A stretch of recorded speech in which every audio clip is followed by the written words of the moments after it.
Coogs House. The Houston Cougars had an exciting weekend full of all kinds of different accolades and achievements in basketball, but is it possible to still be getting undersold? You are Locked On Coogs, your daily podcast on the Houston Cougars, part of the Locked On Podcast Network, your team every day.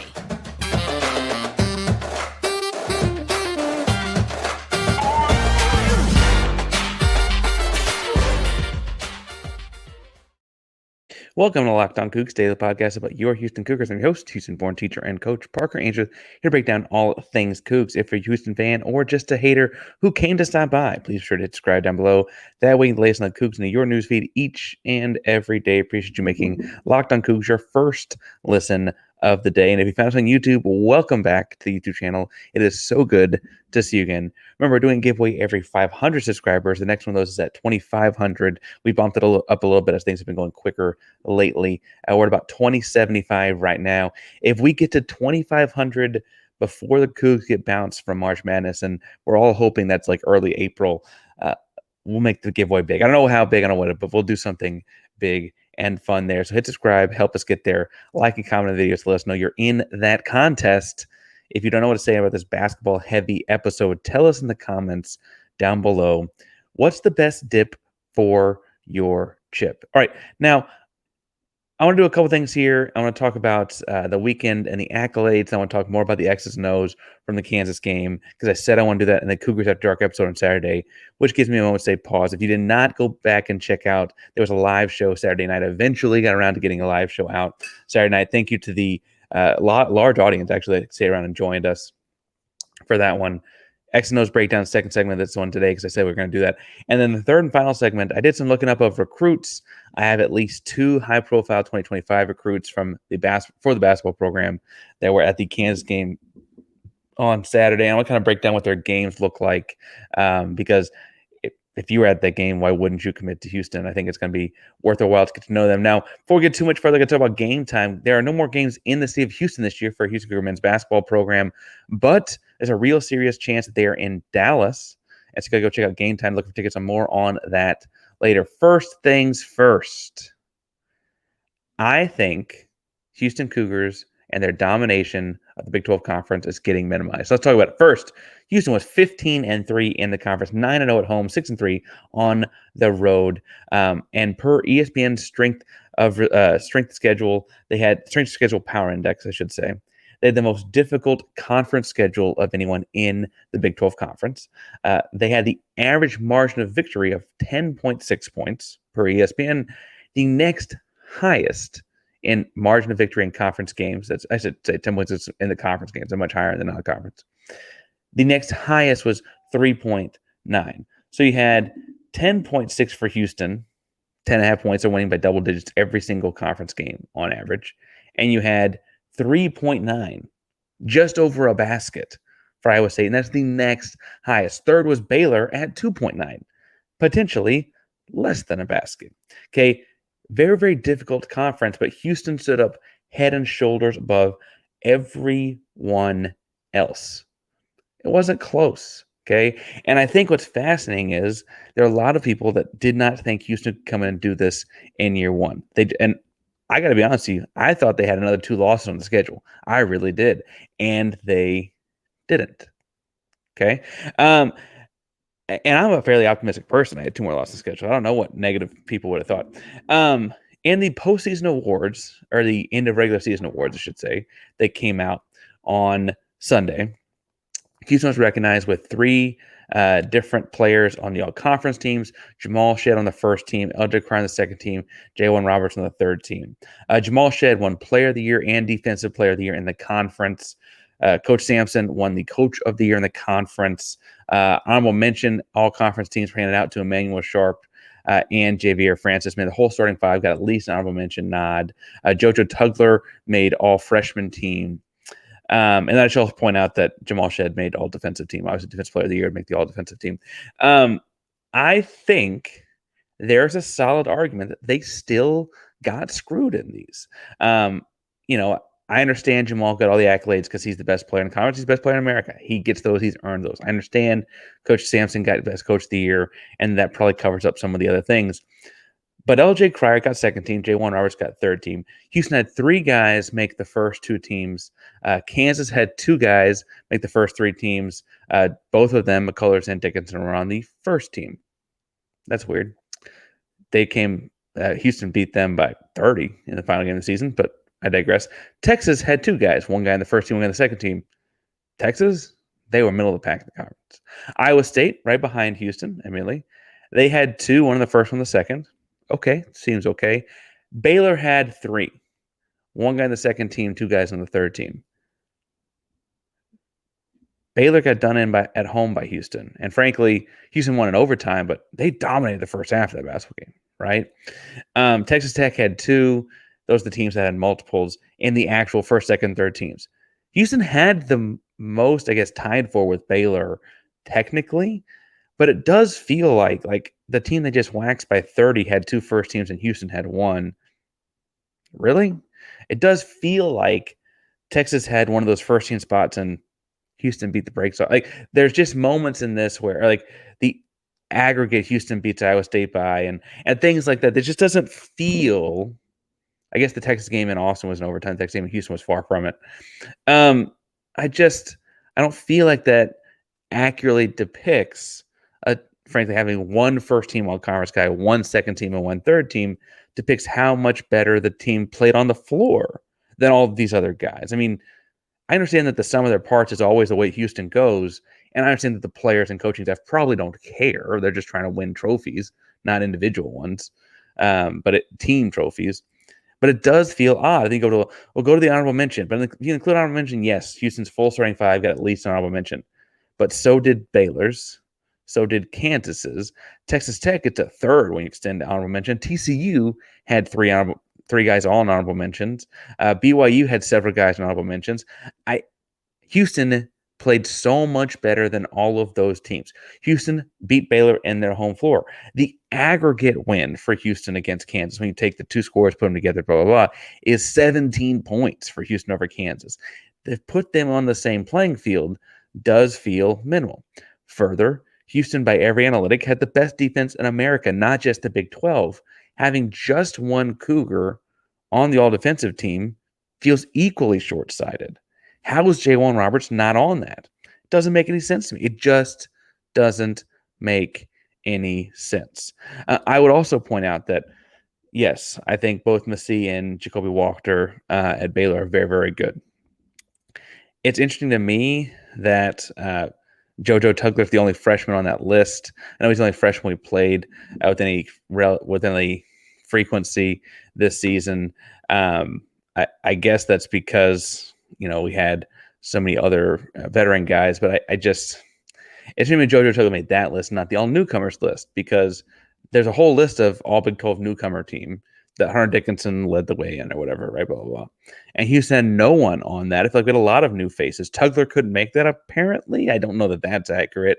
And then I guess technically LJ Cryer, Malik Wilson aren't eligible because they're not new to the Big 12. I don't know how the fine tuning of that works, but it certainly feels like at least Malik was worthy of it because, frankly, while he did come from a Big 12 school, he had a year off for the second-time transfer before the ruling happened. In between, right, took a redshirt year there. I don't get how none of that works in any way for Houston. I mentioned that I think J1 got screwed on the defensive team. For my money, he's also a second-team all-conference guy at the very least, if not first at power forward. I mean, Houston relied on him Houston dominated this conference on the floor and relied on him so much in everything he did. I don't know, man. I don't know how you're picking another power forward over him. I just don't. Right? Like, I understand that other power forwards didn't get to play with Jamal, but there were times in Oklahoma. There were times against Baylor. There were times against Texas. There were times against all these Big 12 teams, Provo and BYU and Provo, that you had to fall back to J1. And it felt like he was fairly integral in a lot of those big wins. And I just feel like he gets screwed there. Love that LJ got second team. He was third team at Baylor, second team this year. Come back for the COVID year next year and get another one. Right, keep moving up, LJ. But we'll talk about that at a later date. I just feel like even though they dominated the stat sheet here on this awards, and it really is a stat sheet looking thing of awards, right? If we pull it up, the announcement here is just a laundry list of names.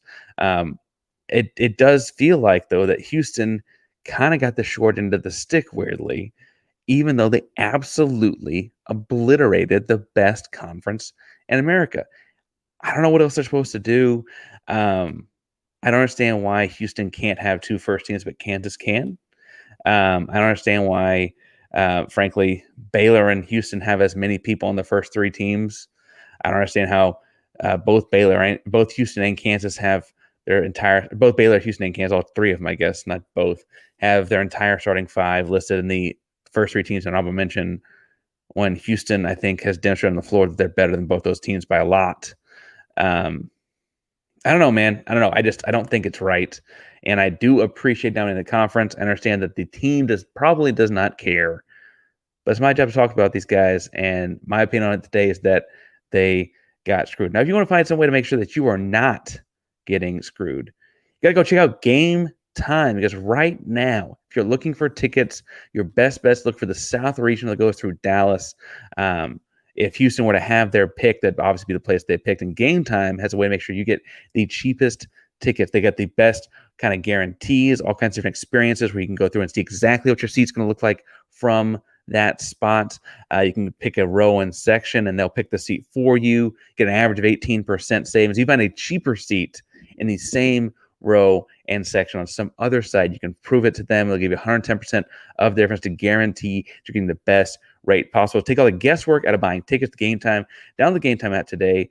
Use code Locked On for $20 off your first purchase. Terms apply. Again, create an account and redeem code Locked On, LOCKEDON, for $20 off. Download Game Time today. Last minute tickets, lowest prices, guaranteed.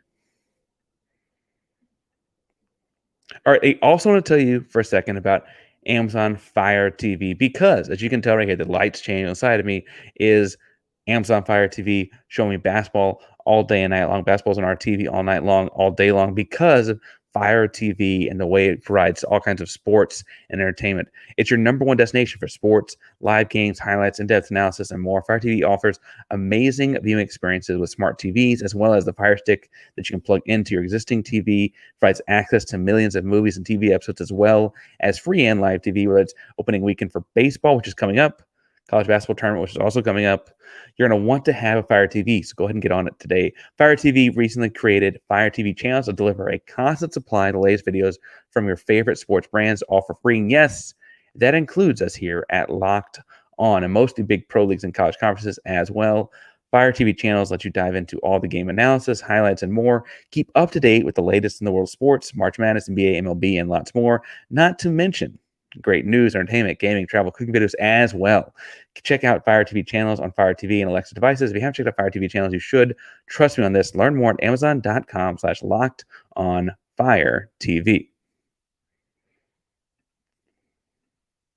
All right, I love going back in the second time I watched through a game, because, frankly, games like the way Houston played against Kansas are really, really fun to watch second time, because it's just kind of keep rolling and kind of keep just snowballing and snowballing and snowballing, and Houston's going to beat the doors off this team. Now, I liked watching the second time from a more analytical perspective, looking at X and O's and things that were going through, and I could fast forward through the free throws and the timeouts and da-da-da.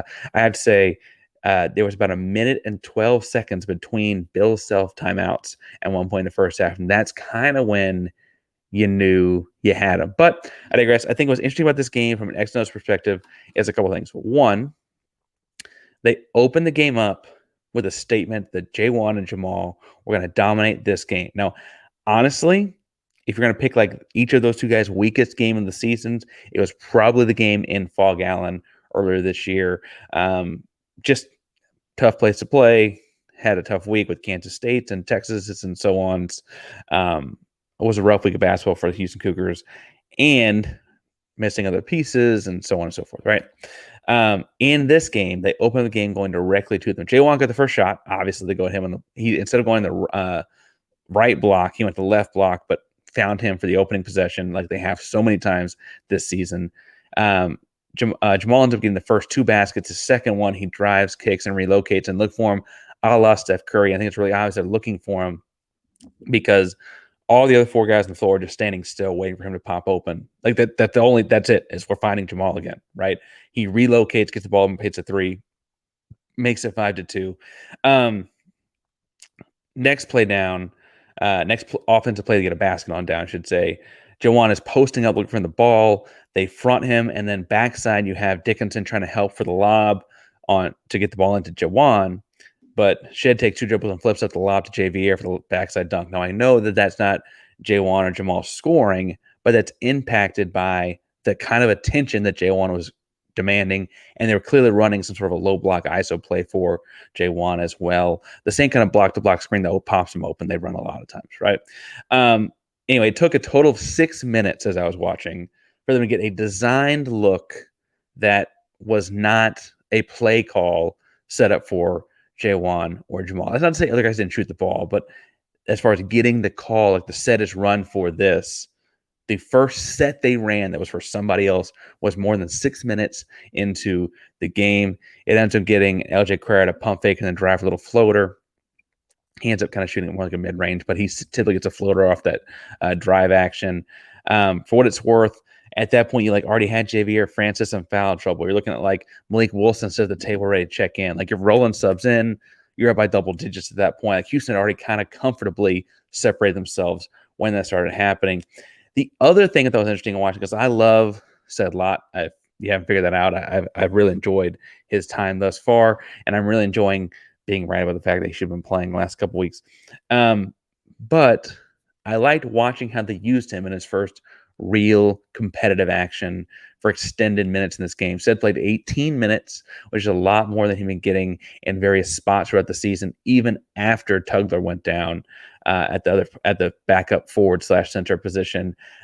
He used his size a lot. He set phantom screens in which the defense reacted like he was going to screen, but he slipped it and rolled pretty quickly. He attacks the rim, and frankly, I don't know that he's always going for the ball when he attacks the rim as much as he's going to pick off other dudes to let Houston find a way to get the offense. Where can I cause the most chaos, right? I know that that's not necessarily the most basketball thing, but I love it. I also think that's interesting that he was intentionally in the way a lot of times. Like there was a J1 mid-post ice in the middle lane, and Said, as J1's catching the ball, dives to the charge circle and posts up like he's going to get a pass or something. He's not getting a pass. What that does is his big body bumps his big guy Dickinson into Adams, who's now bumped off of J1 for left-handed layup, right? Like those kinds of things are on purpose. And I got to stress that that's taking the coaching that Sampson and company are giving him and applying it to a very quick decision, real life situation, and a fairly condensed space in that particular instance too, right? A lot of times the guy Said, that's a big, strong, bouncy, fluid athlete for a guy that size for sure. A lot of the times you tell them to pin that instance to open up lanes to drive because it seals off because you're so big, somebody else. And then you're fighting for the ball. So if he fights over the top of you, you can get the ball in a drop off, right? That was such a condensed way to do it. It was impressive to me and frankly, very quick thinking from Said. And then the last thing that stuck out to me in X's and O's stuff was that Damian Dunn's shot selection was so much better in this game. Now he shot fairly mundane numbers. He ended up in double digits in points, but he was more efficient on his catch and releases, didn't shoot as many pump fake and dribble into traffics. I think the thing that's interesting is he's so used to being, and he still apparently is fairly he's having trouble working his way out of. At Temple, when he was on the floor, he was typically the number 1 option, if not the number 2 option, the absolute lowest, right? And so he knew he was going to get contact and get a lot of mug coverage where the guy's just not letting him get any breathing room, and they're going to double you, get the ball out of your hands before they do anything else, right? And so he's getting to his spots where it's almost like he can get to a spot and go through the defender, maybe get some free throws out of it, right? And he hadn't gotten those calls because Big 12 is Big 12. And honestly, sometimes getting those spots and being off balance, and he's not getting covered like that either, right? He was much better about. He wasn't 100%. He was much better about that in the Kansas game. Just shot fairly normal percentages. He had the one turnaround off the. He lost the ball. Malik dove, saved it back to him, and he had a turnaround three, like Sports Center, da-na-na kind of play.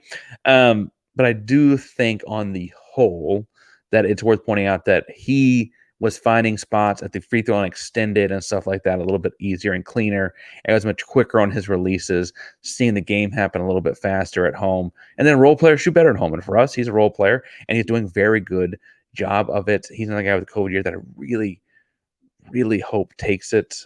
He could use some growth for sure.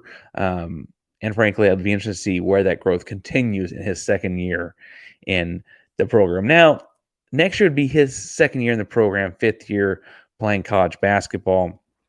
But there's a number of other guys that were at this game that you hope to see in Houston Cougar uniforms down the road.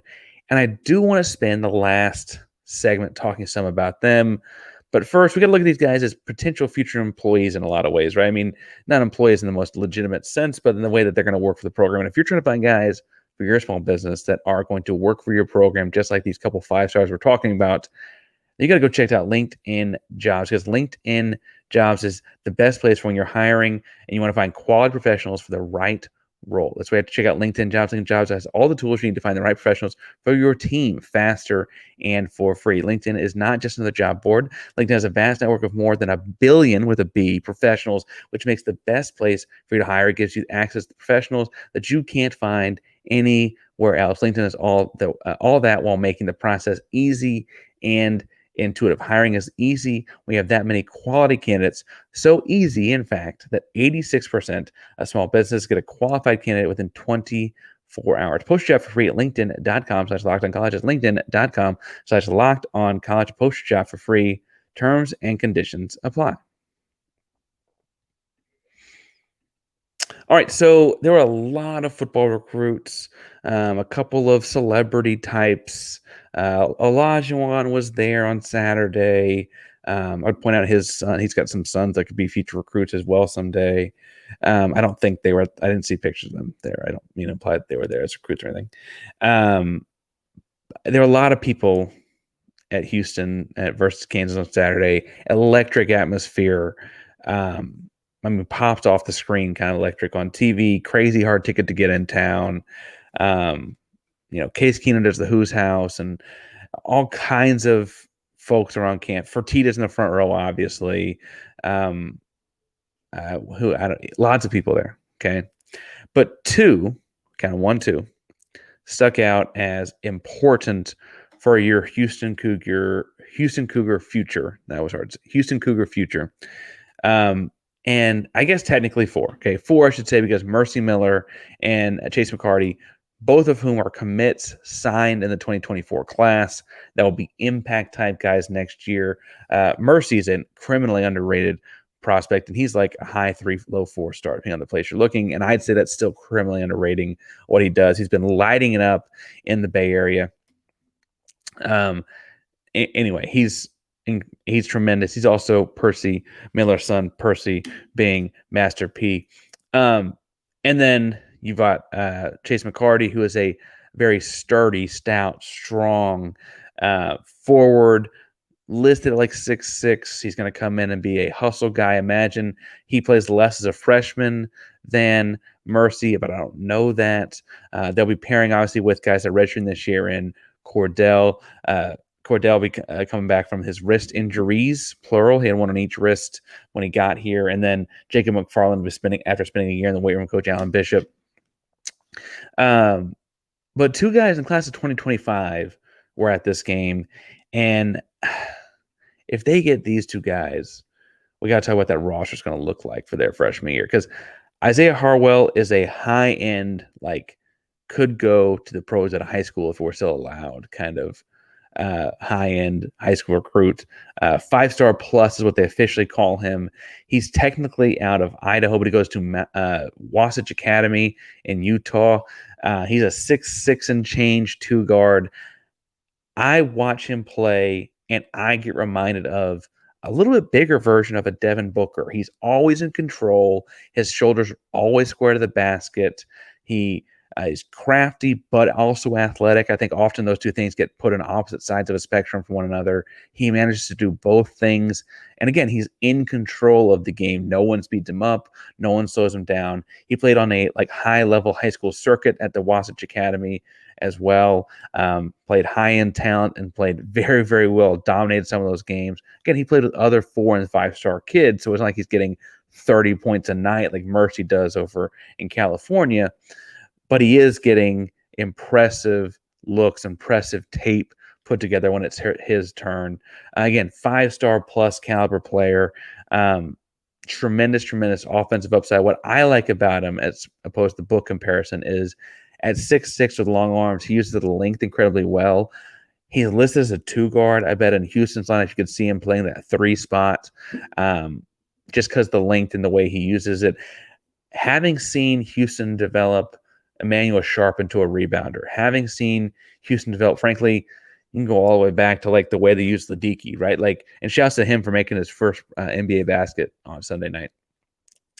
But the way they use those long guards and develop them into defenders and the tough guys. Now, I think Deke came in like that, right? But seeing Isaiah Harwell and his frame and the way he's kind of got moments of that, little spots, he's got like that. I think that he could turn into that guy as well. I'm excited to see what he could be like if he were to commit to the University of Houston. He's got other big-time offers. I think people assume as a kid that's kind of from Idaho and PNW is going to end up at Gonzaga. I think that's a lot of assumption. They got a lot of guards on their roster. And frankly, don't play in the Power 5. It's a thing working Houston's advantage. Houston, Alabama, and Baylor are the next 3 big programs that have offered him. I do think his play style offensively fits into what we do offensively. I do think if he were going to want to work on something, it'd be the work on the defensive stuff we teach very well. I think it'd be a great fit. I get how some people can be intimidated by the fact that very few freshmen just come in and get to light it up. Frankly, you saw, one and done lottery pick Jess Walker get subbed out for making defensive rotation mistakes at times throughout his freshman year, right? I mean, no one is above that in Kelvin Sampson's program, and there are a lot of high school kids that don't necessarily want that. I don't have any read on what Isaiah Harwell wants. He is probably a one and done though, right? My comparison there is because of his time in college will probably be limited. And so I don't know if he's I'm only going to be there for a year. I need to get on the floor as much as possible. Power to you. I don't know if this is the program for that or not, but it clearly worked for Jarris, right? And so, we'll see what kind of things he does. Again, a lot of people projecting Gonzaga, but I think that's just kind of because it's the best program near where he grew up, and it looks like Washington's turning things over and stuff like that. I don't know. The other kid in town for the Houston and Kansas game is from much closer. His name is Kingston Flemings. Kingston is a 6'2", 6'3" point guard, depending on which listing you're looking at. Long hair and tenacious on the floor all the time. I said long hair because it is flowing every time. Every time he hits the deck, every time he flies through the air, every time he's jumping to spike the ball out of bounds. All these different, it's just flailing behind. It's a cool visual. He is always first to the floor, first to the ball, tenacious type guy. I watched him, some of his clips online, and it's probably because of the way he cocks the ball back to dunk it. He played San Antonio Brennan, and they had a pretty good run in the high school state tournament this year. Interesting to watch him because the way he cocks the ball back, it's hard not to think of Russell Westbrook, right? The way he's got the full body lean and he pulls it back and pops it down. The tenacity with which he plays obviously has the same kind of thing. And then the fact that he's playing above the rim at 6'2", and I mean above the rim, he is pinning shots off the backboard above the rim. He is snagging rebounds out the air above the rim. He's playing at a faster speed than everyone in 6A basketball that is playing around him. He plays for San Antonio Futures, which is a high-end club. I imagine he plays the bigger club this summer. He's listed at a high 4-star, 4-star with a 98 composite. So you got to imagine that that's probably going to move up to a 5 fairly soon. I Really, really impressed by him. Don't see a whole lot of him shooting, right? The same way I said that Isaiah is like a Devin Booker because he's always in control. He's always square. He can really shoot. Kingston is not necessarily the shooter, but at 6'3" and a point guard, he might not need to be. I think the thing that's impressive about him, though, is like just you don't see a whole lot of point guards play above the rim as point guards, right? So on that future potential roster, right, you're going to talk about having Chase, 6'6". You're going to talk about if these two kids commit, you got Isaiah at 6'5", 6'6". You got Mercy, you got Cordell, you got Kingston all playing point. Senior for Kingston and Isaiah's freshman year would be Emmanuel Sharp, would be Terrence Arsenault. At the bigs, you got Sed Lott after his development. You'd have Jacob McFarland after his development. You'd have JoJo Tugler, assuming he's still around.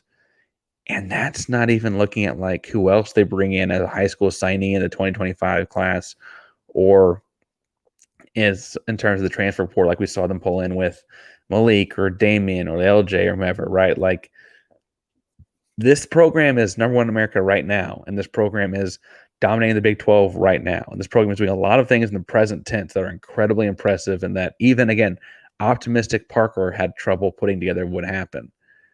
But this thing ain't slowing down. And I don't know that Isaiah Harwell or Kingston Fleming will commit. I brought them up because they were at the game on Saturday, and I would have a hard time personally not committing after watching that atmosphere as Houston took down Kansas in that way and won the Big 12 and cut down the nets in that way. I'd have a hard time not leaning into that. And so I guess I'm assuming that they would as well. But one thing that I don't have to assume because I just know is the program's in a great spot. I know it was a big senior night. I know a bunch of guys had their jerseys put in frames, and it looked like a lot of guys are on the way out the door. And they are. A lot of talent as seniors this year. And a lot of those guys can come back for COVID years. We'll see who does and doesn't. But one thing I do know is that they've got a lot of great talent in the pipeline, a lot of great talent on the roster, a lot of great talent developing. The thing will just keep going. And we're going to be following it each and every day here at Locked On Coogs. So thank you so much for subscribing and watching us for your first watch and listen each and every morning. Locked On Coogs is a proud Locked On podcast. That means your team, our Cougs, are number one in America Cougars each and every day. Go Cougs.